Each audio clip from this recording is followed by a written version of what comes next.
Okay, this is video number 2 for uniform circular motion, causes of circular motion. The objectives of this video is that by the end you should be able to say I can describe different causes of circular motion and I can calculate the force of gravity between two objects. So first off, causes of circular motion. In the last video we learned about centripetal force and centripetal acceleration, which both point toward the center of the circle and we know is the real cause of circular motion. So really anything moving in a circular path must have some sort of force pointing towards the center, and we call that a centripetal force. But centripetal force is not just a magical force that appears out of nowhere. It's caused by everyday forces that we've already seen before in our life. So here's our first example. A girl is doing the around the world trick with her yo-yo. Okay, what is causing the circular path, or what force is responsible for that path? Well, since the yo-yo is attached to a string, that means the force that is pulling the yo-yo towards the center is tension. So in this case, the tension is always being pulled towards the center of the circle, and so tension is the centripetal force in this situation. Because centripetal force is not a force that just comes out of nowhere, it has to be a real force from something. In this case, it's from tension. Okay, so now let's look at this example. This is the Shockwave roller coaster in Dallas. If you ever go to Six Flags, it's the world's first double loop-de-loop, like back-to-back loops roller coaster.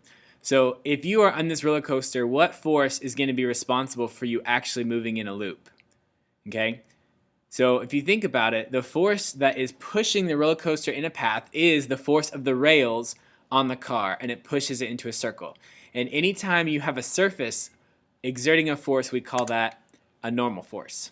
So in this case, the normal force is pushing towards the center of the loop, and that is what's causing the roller coaster to move into a circle. So you might at this point say and think in your mind, well, that doesn't make sense, because when I'm in a roller coaster, I experience a force pulling me down. If you've ever been in a roller coaster that goes into a loop, you know the sensation of feeling like you're stuck to the bottom and gravity suddenly got way heavier and you're like being glued to your to the seat instead of falling out, because this picture would suggest that the force is pulling you out of your seat. Well, both are actually true. The thing is that the force that you feel gluing you to the seat is actually not a force at all. It's your reaction to the normal force, and really it has to do with inertia. If there were no loop, if this track just did this and went straight up, that is what your body naturally wants to do. So the fact that you are moving in a circle against your inertia is what you really are feeling when you feel glued to your seat. And a lot of people mistakenly call it a centrifugal force, but that is not true. That is not an actual force that you're experiencing. So yes, centripetal force is the normal force pulling the car into a loop. Okay, so what about this? If you are in a car and you go around a bend, or you are driving around a curve, this curve, is part of a circle. Like you can make a whole circle like this. So it is circular motion. So what is responsible for keeping this car moving in a circle? Well, it's going to be the same force that's responsible for keeping the car moving at all, and that's going to be friction. Because as the car goes around the circle, the friction of the tires is going to be pointing towards the center of the circle and keeping it moving in a circle. Okay? Once you get rotational movement going and you're in uniform circular motion, you can generate momentum. We call it rotational momentum because you're moving in a circular path. If that rotational momentum exceeds your friction, then you do like what this car is like doing here, and you start to spin out because the friction is not enough to keep you moving in your circle, and so then you start to spin out. Okay, so what about this case? This is our last example. The moon is being held in a circular path by the Earth, and you can see the acceleration vector. Centripetal acceleration is always pointing towards the center where the Earth is. So what is causing that force that keeps the moon in orbit? Okay, well, obviously, it's gravity. Okay, so we're going to talk a little bit more in depth about gravity now. Okay, so gravity, you guys know the acceleration of gravity on Earth is 9.8, but that's actually kind of not true. It is 9.8 on the surface, but it is not 9.8 for the moon. The moon, in this last example, is not being pulled towards the Earth with an acceleration of 9.8. This right here, this A, is not 9.8. Okay? And the way that we know that is because if you actually calculate out all the orbital mechanics of this and use 9.8, you would get the wrong path for the moon.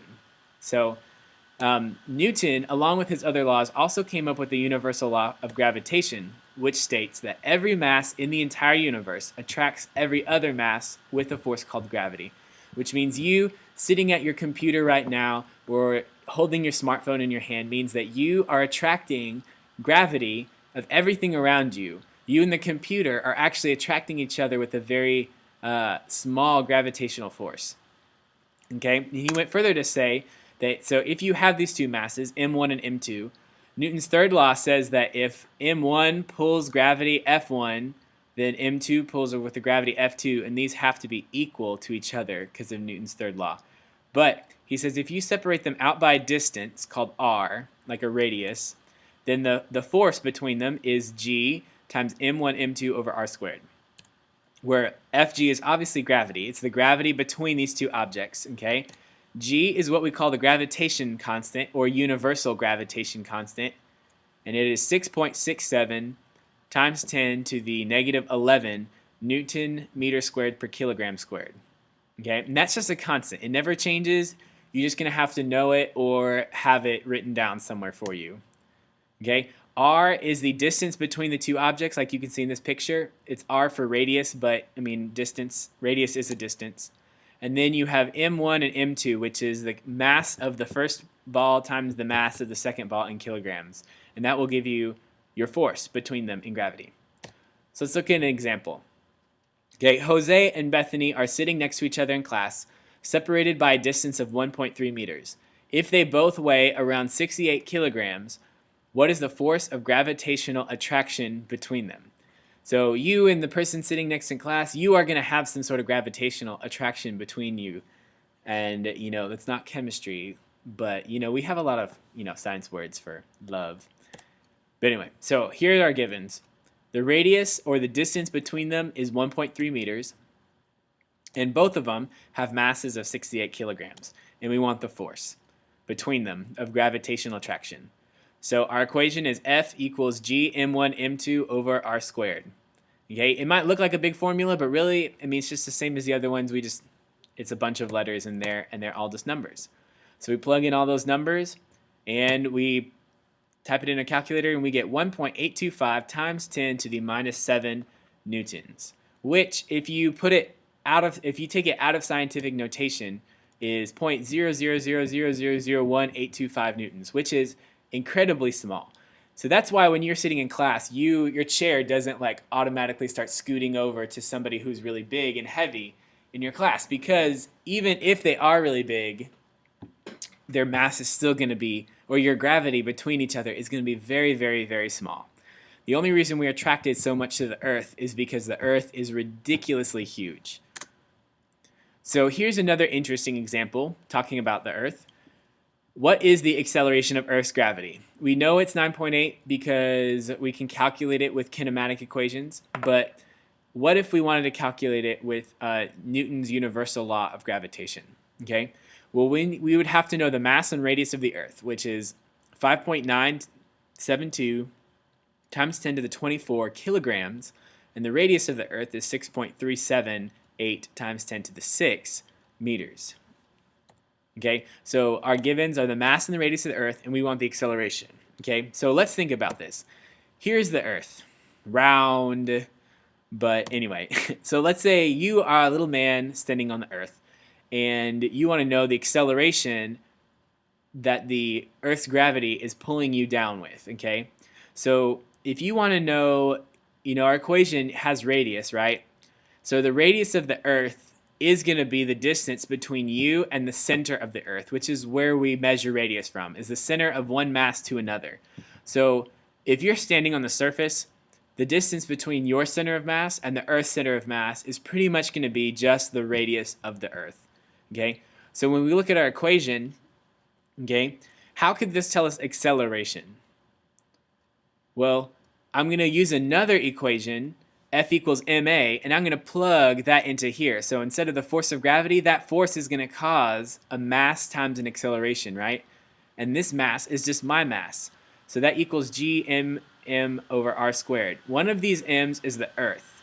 The other m is me. So if this is my mass and this is my mass, then they will both cancel out. And I end up with just the acceleration equals g times the mass of the Earth divided by r squared. And so I know all those things, and when I calculate it out and plug them all in, all of these givens over here into here, I get that the acceleration of Earth at the surface is 9.792 meters per second squared, which is really, really close to 9.8. It's a little bit off, but that's because the radius and the mass are probably not very precise. So that is the end of this video, and we will talk more about Newton's universal law of gravitation and what it means actually for two objects that have mass, and the fact that everything that has mass actually attracts each other on Monday when you see me. And that's all. Good night and good luck.